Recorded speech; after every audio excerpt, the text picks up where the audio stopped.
माझे माझे नाव Sakhare बायोक्लास roll number 84। माझ्या पोस्टरचं नाव अलंकार। अलंकाराचे दोन प्रकार आहे, मुख्यतः अर्थालंकार आणि शब्दालंकार। अर्थालंकाराचे परत उपप्रकार पडतात। पहिला उपमा, सेकंड उत्प्रेक्षा, थर्ड रूपक, फोर व्यतिरेक, अनव्यय, नंतर दृष्टांत, अतिशयोक्ती, सार, असंगती, विभावना आणि विरोधाभास। त्यानंतर अलंकाराचा सेकंड मेन पॉइंट आहे शब्दालंकार। शब्दालंकाराचे तीन उपप्रकार पडतात। फर्स्ट अनुप्रास, सेकंड एवम आणि थर्ड श्लेष। माझे नाव प्रणिता वाघमारे आहे। माझा घटक आहे संधी। संधी व संधीचे प्रकार। संधी, पहिल्या शब्दातील शेवटचा वर्ण व दुसऱ्या शब्दातील पहिला वर्ण हे एकमेकांमध्ये मिसळतात व त्यांच्या दोघांबद्दल एक वर्ण तयार होतो। त्या वर्णांच्या अशा एकत्र होण्याच्या प्रकारास संधी असे म्हणतात। संधींचे प्रकार: स्वरसंधी, व्यंजन संधी आणि विसर्ग संधी। स्वरसंधी म्हणजे स्वर अधिक स्वर असे त्याचे स्वरूप असते। व्यंजन संधी, व्यंजन अधिक व्यंजन किंवा व्यंजन अधिक स्वर असे त्याचे स्वरूप असते। विसर्ग संधी, विसर्ग अधिक व्यंजन किंवा विसर्ग अधिक स्वर असे त्याचे स्वरूप असते। स्वरसंधीचं उदाहरण: कवी अधिक ईश्वर, कवीश्वर। व्यंजन संधीचे उदाहरण: दिक अधिक अंबर, दिगंबर। विसर्ग संधीचे उदाहरण: मन अधिक रंजन, मनोरंजन। माझे नाव निकिता गोरक्षनाथ चौधरी, रोल नंबर 22। माझ्या भित्तीपत्रकाचा विषय आहे आत्मचरित्र। आपल्याला या पोस्टरमध्ये आत्मचरित्राचे स्वरूप, प्रास्ताविक, उद्दिष्ट आणि आत्मचरित्राचे दोन प्रकारचे स्वरूप बघायचे, एक आत्मचरित्र स्वरूप आणि एक आत्मचरित्रपर लेखन स्वरूप। याचा अभ्यास आपल्याला या भित्तीपत्रकामध्ये करायचा आहे। माझे नाव दीक्षा सुधाकर, माझा रोल नंबर आहे 15। माझ्या पोस्टरचे नाव आहे ग्रामीण कथा। तर ग्रामीण कथेमध्ये ग्रामीण लोकांवर आधारित हे पोस्टर बनवलेले आहे। त्या ग्रामीण लोकांची राहणीमान, त्यांना दिलेला मालमत्ता, निधी, ग्रामीण मुले खेळतानाचे सगळे चित्र, ग्रामीण घरं कसे असतात यावरून एक भित्तीपत्र बनवलेले आहे। ग्रामीण जीवनावर आधारित तुमचं पोस्टरचा विषय आहे। ग्रामीण शेतकऱ्यांच्या योजना कोणत्या, ग्रामपंचायत, तसेच ग्रामीण कथेवर आधारित पुस्तके। माझं नाव शुभम मार्केटवर। माझा विषय आहे कीर्तन। कीर्तनाचे दोन प्रकार पडतात: नारदीय कीर्तन, संगीतातून सांगितलं कीर्तन, वारकरी कीर्तन, रामदासी कीर्तन, राष्ट्रीय कीर्तन। दुसरा प्रकार वैयासिक कीर्तन, गद्यातून सांगितले जाणारे कीर्तन। कीर्तनाचे अंगे दोन पडतात: पूर्वरंग, अंतरंग।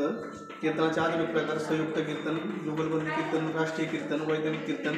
कीर्तनासाठी वापरली जाणारी साधने: तबला, मृदुंग, चिपळ्या, वीणा, पेटी, झांज। अक्षय दत्तात्रय खुरपे, रोल नंबर 54। माझा विषय आहे भारतीय वाङ्मय। भारतीय वाङ्मय म्हणजे भारतीय संस्कृतीचा लिखित स्वरूपाचा संग्रह आहे। यामध्ये वेद, महाकाव्य, कथा, चरित्र ग्रंथ, नाटके, लघुकाव्य, खंड, काव्य इत्यादींचा समावेश होतो। भारतीय वाङ्मयाची माहिती पुढील त्याचा उल्लेख वाङ्मय करायचा। वाङ्मय, भारतीय वाङ्मय। भारतीय वाङ्मयाची माहिती पुढील प्रमाणे काही सांगता येईल। याच्यामध्ये वेदांना व्यक्ती मानून 6 उपयुक्त शास्त्रे ही त्या व्यक्तीचे अंगे म्हणजेच अवयव आहेत अशी कल्पना केलेली आहे। वेदांची निर्मिती अनेक ऋषींनी केलेली आहे। तसेच वैदिक साहित्याची भाषा संस्कृत होती। वाङ्मयातील वाद म्हणजे वाङ्मयाचा संदर्भात होणारा संवाद किंवा चर्चा होय।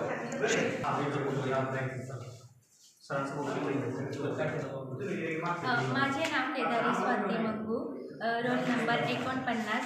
माझ्या पोस्टरचं नाव आहे नाटक। तर नाटक हे एक साहित्य प्रकार आहे। तर नाटक म्हणजे काय?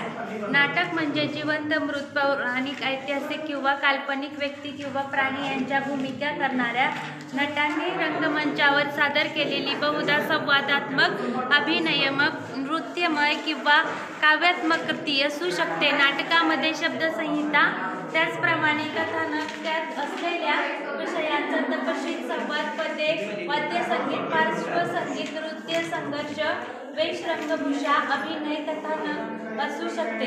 तर ह्या नाटकाचे घटक: दिग्दर्शक, रंगभूषा, संहिता, वेशभूषा, संगीत, अभिनय। माझे नाव कोळेकर अश्विन मेहता, रोल नंबर 54। व्याकरणामध्ये मराठी व्याकरणामध्ये शब्दांच्या जाती हा एक मुख्य प्रकार आहे।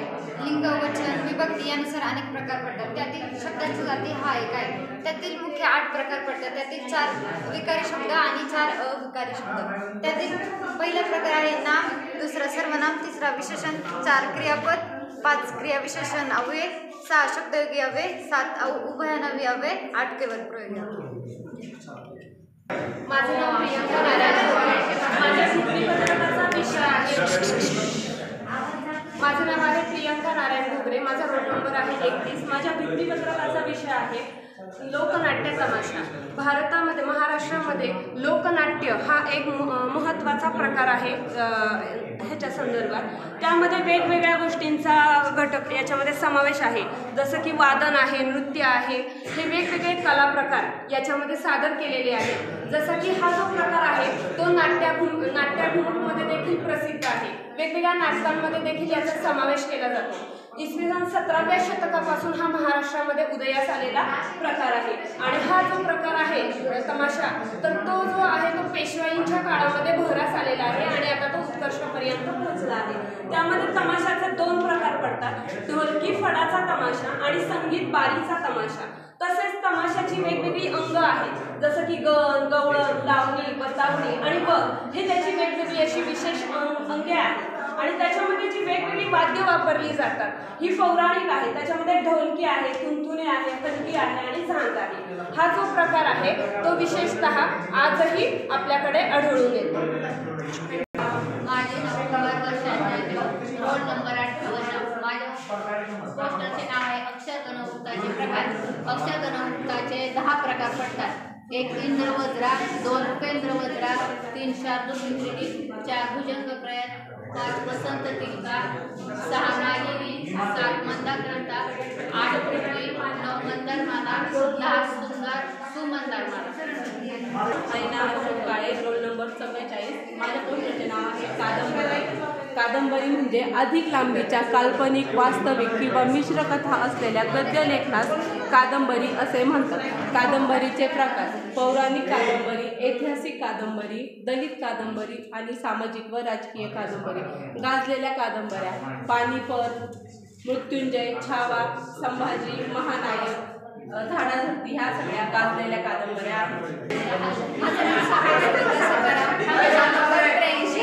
माझ्या पोस्टरचं नाव आहे लोकगीत.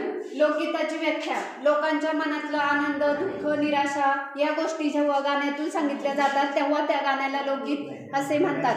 लोकगीतांचे प्रकार: वासुदेवाची गाणी, गोकुळीचा चोर, पोतराजाची गाणी, भीमगीते, धनगरांची गाणी, कोकणी गाणी, कोजागिरीची गाणी. माझ्या घटकाचे नाव पोवाडा.